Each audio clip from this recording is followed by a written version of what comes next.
Hello friends, welcome back to my channel Sudha's creative life. आज कई दिनों की बारिश के बाद हमारे प्रयागराज में धूप खिली है, तो पौधे बहुत ही खिले खिले और खुश लग रहे हैं। और देखिए अलामांडा में भी कितने अच्छे फूल खिले हैं।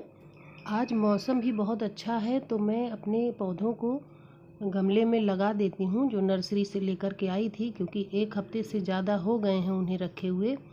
तो ज़्यादा बड़े हो जाएंगे तो उनकी ग्रोथ अच्छे से नहीं होगी, तो इसलिए आज मैं अपने पौधों को रिपोर्ट करने वाली हूँ। तो बारिश की वजह से मिट्टी बहुत गीली हो गई थी, और जो गोबर की खाद मैं लेकर के आई थी वो भी बहुत गीली हो गई थी, तो उसे मैंने थोड़ा फैला दिया है ताकि धूप में थोड़ा पानी उसका ख़त्म हो जाए। और ये है गोल वाली मिर्च, जब ये पक जाती है तो रेड रेड देखने में बहुत खूबसूरत लगती है। और इधर देखिए 9 o'clock में भी इक्का दुक्का फूल खिल रहे हैं। हालांकि इस समय पर्सलेन, पोर्चुलाका और 9 o'clock में बहुत कम फ्लावरिंग हो रही है। और इधर ये सारे छोटे गमले मैंने बाउंड्री पे रख दिया है ताकि धूप अच्छे से लगे। और मैक्सिकन पिटूनिया और इधर 9 o'clock, इन सब में भी थोड़े बहुत फूल खिल रहे हैं। और दोस्तों इस समय एक्सोरा में बहुत अच्छी फ्लावरिंग हो रही है। देखिए गुच्छों में फूल खिल रहे हैं। एक बार खिल चुका है और फिर से कलियां बन रही है और फिर से सारे फूल निकल रहे हैं। और इधर ये मेरा अपराजिता, तो मिट्टी जो मैंने फैलाई थी सूखने के लिए काफ़ी हद तक सूख गई है, क्योंकि 2-2.5 घंटे धूप हुई थी और अब फिर से बादल घिर रहे हैं। ऐसा लग रहा है कि फिर से बारिश होगी। तो इससे पहले कि बारिश हो मैं अपने पौधों को रिपोर्ट कर देती हूँ, गमले में लगा देती हूँ, ताकि पौधे लगने के बाद बारिश का पानी पड़े तो अच्छा रहेगा। पौधे लगाने के लिए मैंने जो मिट्टी ली है उसमें किचन वेस्ट कंपोस्ट से जो मैं मिट्टी तैयार करती हूँ उसे भी मैंने मिला लिया है। तो देखिए मिट्टी की मात्रा थोड़ी ज़्यादा है, और ये है वर्मी कंपोस्ट और इसके अलावा गोबर की खाद। इन तीनों ही चीज़ों को मिक्स कर लिया है, मिक्स कर लूँगी मैं। मिट्टी की मात्रा थोड़ा ज़्यादा है, आप अपने पौधों की संख्या के अनुसार मिट्टी की मात्रा ले सकते हैं, और उससे थोड़ा थोड़ा कम गोबर और वर्मी कंपोस्ट को लेना है। और इसके साथ ही साथ मैं राख जो निकलती है, कंडे की राख, वो भी मैं मिला रही हूँ इसमें। तो जब भी कोई भी चीज़ बनती है कंडे की राख को मैं फेंकती नहीं हूँ, उसको मैं रख लेती हूँ। और इसमें पर्याप्त मात्रा में पोटेशियम होता है, तो पौधों के लिए बहुत फ़ायदेमंद होता है। और इसके साथ ही साथ इन तीनों को मिक्स करने के बाद मैं ऊपर से थोड़ा सा वर्मी कंपोस्ट और मिला रही हूँ, क्योंकि मिट्टी बहुत गीली लग रही है। तो इस तरह से मिट्टी मैंने तैयार कर लिया है। और अब गमले के होल पर गिट्टी रख करके सभी गमलों में मिट्टी भर देना है। तो कुछ इस तरह से देखिए होल पर गिट्टी रखेंगे ताकि पानी आसानी से निकल जाए। ड्रेनेज होल का सही रहना बहुत ज़रूरी है, नहीं तो पानी अगर रुक जाता है पौधे में तो पौधे की जड़ खराब होने लगती है और फिर हमारे पौधे सूख जाते हैं। तो इस तरह से सभी गमलों में मैं मिट्टी डाल दे रही हूँ। कुछ गमले मिट्टी के खाली हुए हैं और कुछ प्लास्टिक के भी हैं, तो उन सब में लगाऊंगी।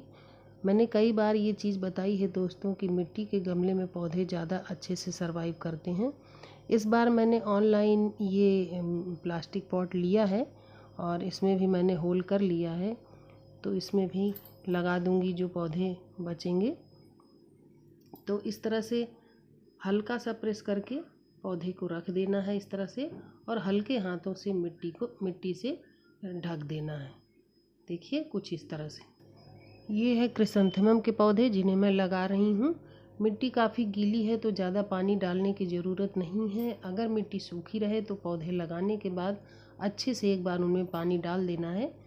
तो ये तो पहले से ही गीला है तो ज़्यादा पानी नहीं डालूँगी, और अभी शायद बारिश हो क्योंकि काफ़ी बादल घिरे हुए हैं, तो मुझे पानी डालने की भी ज़रूरत नहीं पड़ेगी। तो इस तरह से मैंने सभी पौधों को लगा दिया है।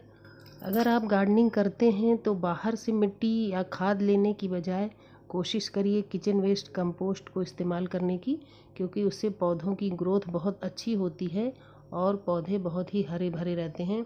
और ये देखिए ये प्लास्टिक पॉट में मैं नीचे इन सबको डाल दे रही हूँ। कुछ पत्तियाँ हैं जिन्हें मैं इसमें रख दूँगी ताकि जो है जो होल होता है उसमें मिट्टी जा कर के चिपके नहीं।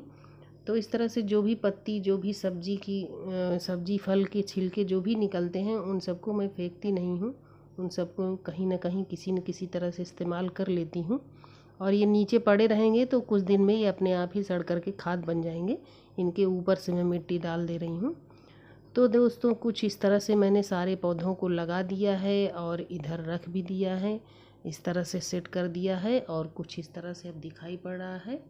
ये देखिए, पानी मैंने नहीं डाला है क्योंकि अब बारिश शुरू हो गई है तो पानी डालने की ज़रूरत नहीं है। और इधर देखिए ये सारे क्रिसैंथेमम लगे हुए हैं। क्रिसैंथेमम में दिसंबर से फ्लावरिंग शुरू हो जाती है। और मेरे पास एक बुद्धा जी का पॉट था वाइट कलर का, तो उसमें मैंने हेयर ग्रास लगा दिया है और देखिए कितने खूबसूरत लग रहे हैं ये। और जब कुछ दिनों में ये हेयर ग्रास घना हो जाएगा तो बुद्धा जी और भी खूबसूरत लगेंगे। ये देखिए, तो आज मैंने कुछ पौधों को रिपोर्ट कर दिया है, कुछ पौधे और बाकी हैं, लेकिन अब बारिश शुरू हो गई है तो फिर किसी और दिन पौधों को रिपोर्ट करूँगी। तो आज के लिए बस इतना ही।